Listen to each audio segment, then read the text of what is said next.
Mercy, നിന്നെ പരിചയപ്പെടാൻ ഒരാൾ വന്നിരിക്കുന്നു.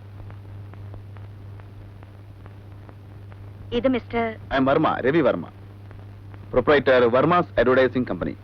Congratulations miss. മേഴ്സി. മറവി ഇപ്പോഴും മാറിയിട്ടില്ലല്ലോ. നമ്മുടെ ക്ലബിന്റെ വെൽവിഷറാ. മീറ്റിങ്ങിനൊന്നും പുള്ളിയെ കിട്ടില്ല. ചോദിക്കുമ്പോ മറന്നുപോയെന്ന് പറയും. നിങ്ങൾ സംസാരിച്ചിരിക്കും, ഞാൻ ഇപ്പൊ വരാം.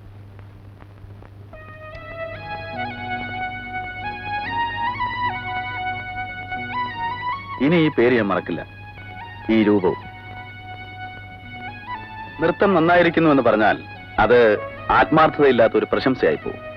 കാരണം നൃത്തം ഞാൻ ശ്രദ്ധിച്ചില്ല, നർത്തകിയാണ് ഞാൻ ശ്രദ്ധിച്ചത്. Especially your figure. Thank you sir. ഞാൻ പോട്ടെ. നിൽക്കൂ.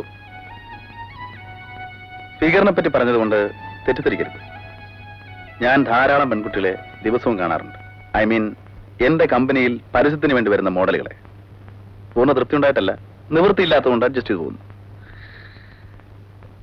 ആദ്യമായിട്ടാണ് എന്റെ കമ്പനിയിൽ മോഡലിംഗ് ചെയ്യാൻ ആഗ്രഹമുണ്ടോ എന്നൊരു പെൺകുട്ടിയോട് ഞാൻ ചോദിക്കുന്നത്. ചോദിച്ചിട്ടില്ല, ചോദിക്കാൻ പോകുന്നത്. മേഴ്സി എന്ന് പറയുന്നു. ക്ഷമിക്കണം, അത്തരം ജോലിയിലൊന്നും എനിക്ക് താല്പര്യമില്ല. അത് മോഡലിങ്ങിനെ കുറിച്ച് അറിയാത്തതുകൊണ്ടാണ്. നിങ്ങളുടെ 1 മാസത്തെ ശമ്പളം 2 ദിവസം കൊണ്ടുണ്ടാക്കാം. പിന്നെ പേര്, പ്രശസ്തി. സോറി സർ, ഞാൻ പറഞ്ഞല്ലോ എനിക്കിതിൽ താല്പര്യമില്ല. ഓക്കെ, മേഴ്സിക്ക് ഞാൻ ഒരാഴ്ചത്തെ സമയം തരാം. മേഴ്സി ആലോചിക്കും. മറുപടി പോസിറ്റീവ് ആയിരിക്കുമെന്ന് ഇന്നു മുതൽ ഞാൻ സ്വപ്നം കാണും. അതിന് വിരോധമില്ലല്ലോ. See you. Good night.